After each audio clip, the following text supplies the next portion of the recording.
right, and we are live back on the road. A special Friday edition of Live from the Driver's Seat. And actually, as you can tell from the title, we are live coming from the Sandhills of Nebraska. We are just outside of Bassett, north central Nebraska, driving down good old Highway 20. And it's such beautiful country, and it's unusual in August for it to be this green. Kind of pan a little bit so everybody can just kind of see what Nebraska looks like. Travis! We were listening to a replay of Matt's was it Open Liberty chat that Mrs. P11 was on, and getting to know her a little bit. So, but we cut that off. We stopped listening. It's not over yet, but we cut that replay off to go live.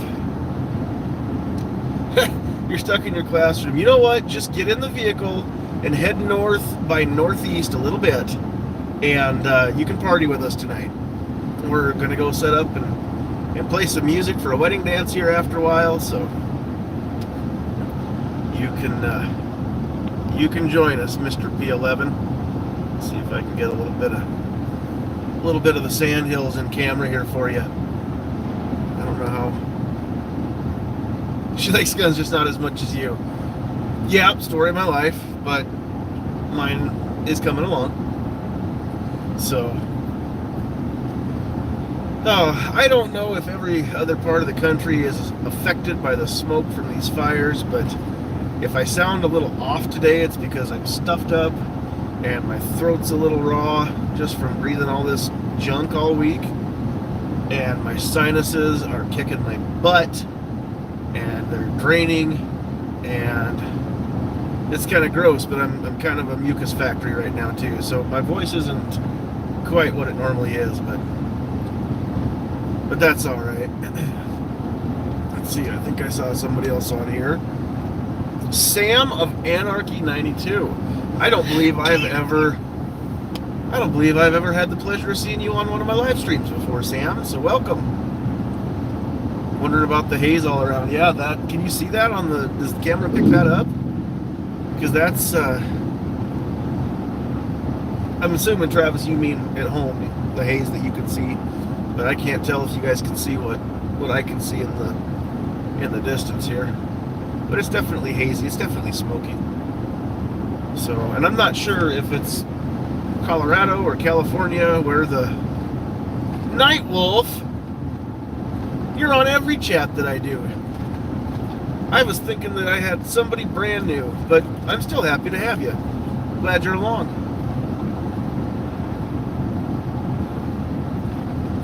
But that's pretty cool. But no, I don't know if it's California. I don't know if it's Colorado.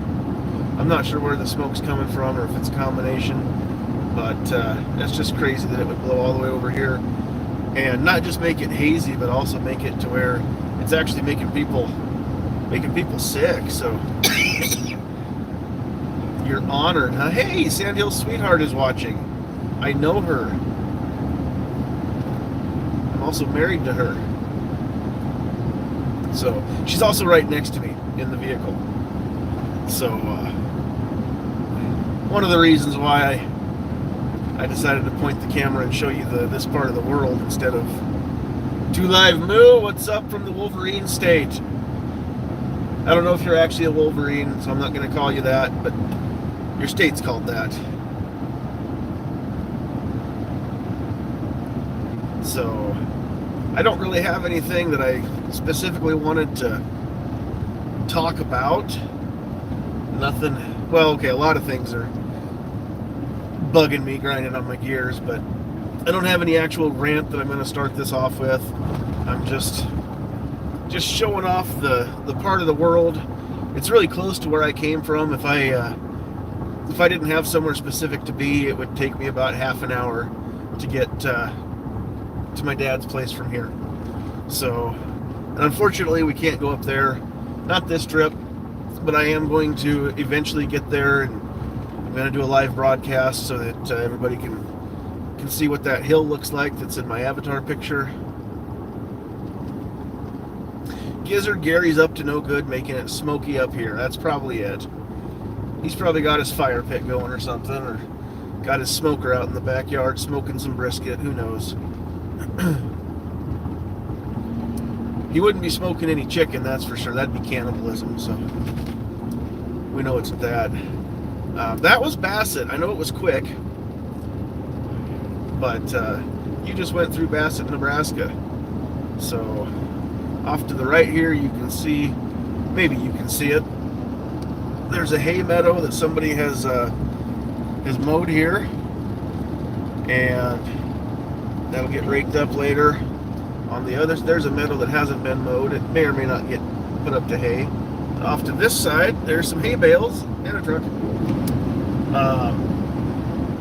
Almost everybody in this country puts up the big round bales, the little square bales. Those are great if you've got a couple of acres, or if you've got some sort of machine to pick those up for you.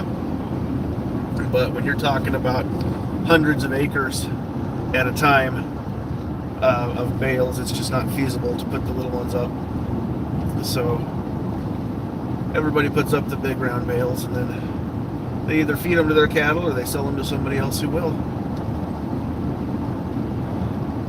Or a few miles. I think it's about 17 miles between here and Ainsworth, which is where we'll be probably ending this broadcast. So we'll be on for about another 20 minutes or so. But used to bale hay when you were young and dumb, huh? Yeah, so did I, although I tried to get out of baling it. I'd mow it and I'd rake it, or later on, last couple summers before I left home, we would windrow it, or some people call it swathing, where it doesn't just get mowed and fall flat. It gets kind of bunched up into a windrow all at the same time. Takes some of the steps out if you've never done hay work. You can't just leave it laying on the ground all helter-skelter and get the baler to pick it up. It'd take too long, so you rake a bunch of it up into a little windrow, and then the baler comes along and just gobbles that windrow up and rolls it up into a bale. It's actually kind of a fun process to watch if you're not allergic to alfalfa and hay dust the way that I am. So cough doesn't sound all, it doesn't feel all too good either, although it doesn't hurt yet. And it's not like the cough that comes from having a chest full of crud. It's just that dry tickle in the back of my throat that and then kind of reaches down into my lungs a little bit too. But I don't think I'm actually sick. I think it's just all this gunk that I'm breathing. And I've seen a lot of people this last week that are talking about allergies flaring up and everything else. So there is. That's actually Sandhills implement. Believe it or not, a lot of things in this part of the world are named Sandhills, not just me. But that's where you can go and buy New Holland equipment and a few other brands that they are a dealer of. So if you need a baler, a tractor, any of that kind of stuff, that's a good place to go get it. If you want the blue stuff or the red and yellow stuff. If you want green, then that's further up the road. If you want red, that's the other way. So we've got Nightwolf and Travis and Two Live Moo and My Sweetheart. I'm seeing a few other people. Sound off.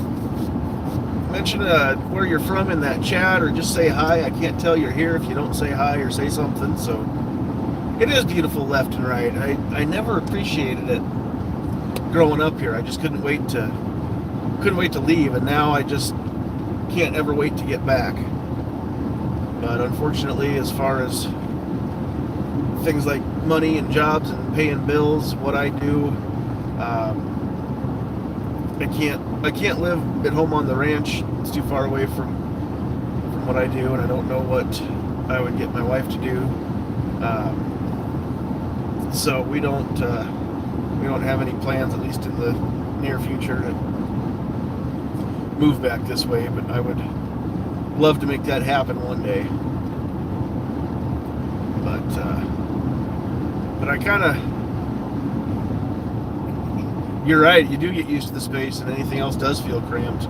But that's how I'd feel, living in the town where I do. It's about 25,000 people, but if I was to move to, a town like Denver, I'm going to be in Denver here in, I guess, about a week, huh? But we're going to go out and visit a nephew of mine out there. But to live in Denver, I don't think that you could pay me enough. I really don't. Mountains are pretty, but I'm not a mountain person. I'm a Sandhills person.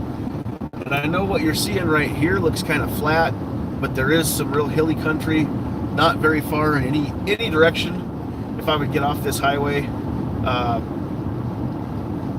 we'd be in some hills within just a few miles. And so we're not really so much following a river valley. It's just this road kind of winds through the flattest parts of the world. And so but there's, and that's the thing though, it looks flat. I don't know how flat it actually looks on the camera, how much it's picking up, but it's deceptive because there are a lot of little hills even just right beside us.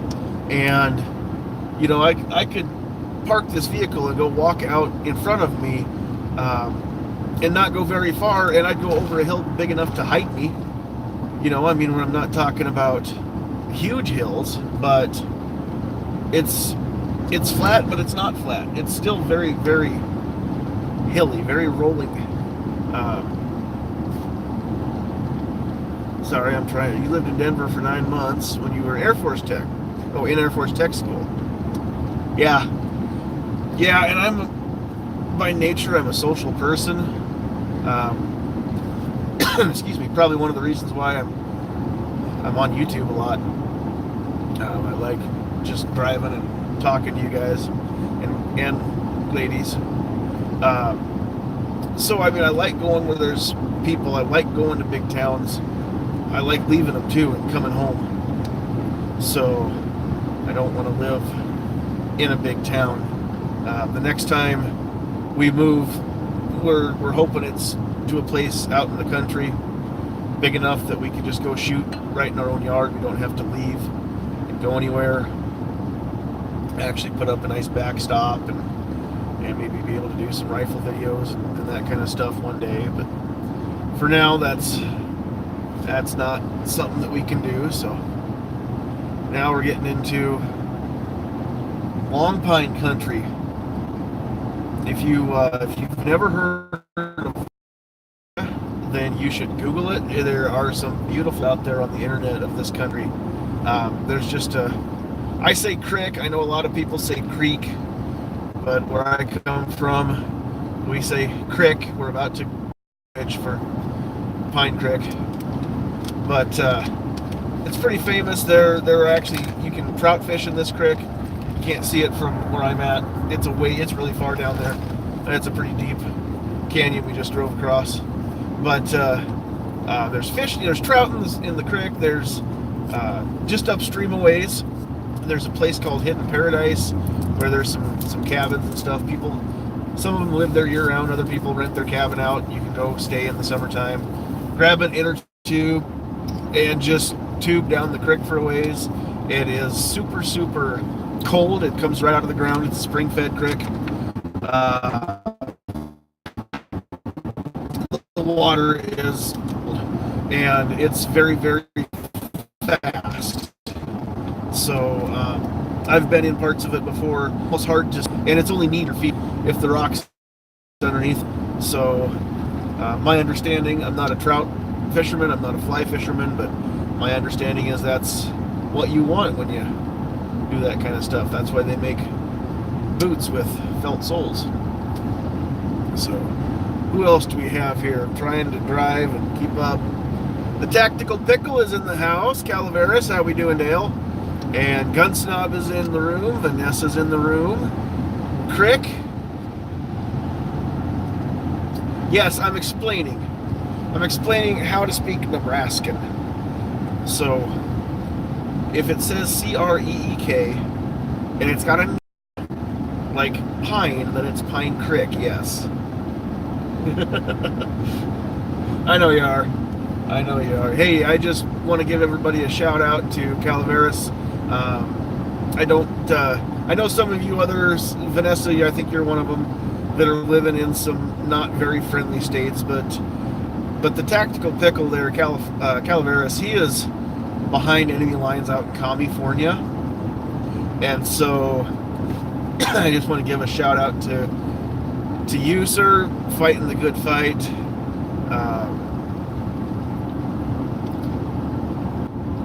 Being where you are, doing what you do. It's pretty cool to know that California isn't entirely populated by idiots. There are good people in every state in the union, and I know there's idiots in every state in the union too. So Connecticut's current senators need to stay off the TV. If anybody listening to this right now has not seen it, I did put out a video here a while back about one of your senators there in Connecticut. So if you want to go check out that Senator Blumenthal video, you can do that. I suppose it'd be okay if you don't bust loose right now and go watch that, but while you're on my channel here, you can go check that out. Because I honestly I don't know enough about the man, but he's either a bald-faced liar or he's just a moron and idiot, and he's not fit to hold office. But I go through all that in my video. It was another one where I'm driving down the road talking. I just didn't go live because I didn't want the buffering thing to strike. So, which is crazy. We're out here where it's way more rural, way less populated. We haven't had near the buffering here that I do when I'm just driving through where I live now. So Mel drove across Nebraska a few times in there. But did you drive down I-80 or did you drive across Nebraska? Because it's different. And I know everybody from Nebraska has heard how boring our state is to drive through. And everybody from Nebraska will always come back with, you have to get off the interstate. I mean, we grow up telling people that. We tell people that all the time. It's a beautiful place. You just got to get off the interstate. You won't see country like this very much on I-80. There's a little bit between North Platte and well, between North Platte and Wyoming, really, but it's a beautiful place to be. And maybe I shouldn't be showing this to everybody. That might cause an influx of people moving into Nebraska, which is cool, but at the same time, we like our elbow room, we like our wide open spaces, and so we don't want to get too many people jammed in here, or it won't be like it is now. So, from a tiny little town in the north. How tiny? Because one of these trips, excuse me, the old Lincoln Highway is still there. I know that there's parts that are called, I'm just not sure which is called. There are a lot of in this state that have program.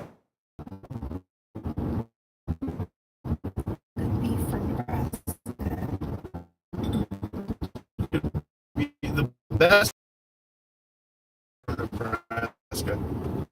Some other stuff. So I'm going to, I'll be coming back on at any point here later in the day or in the weekend. So thanks everybody for riding along, and you guys all have a good rest of your Friday, and God bless.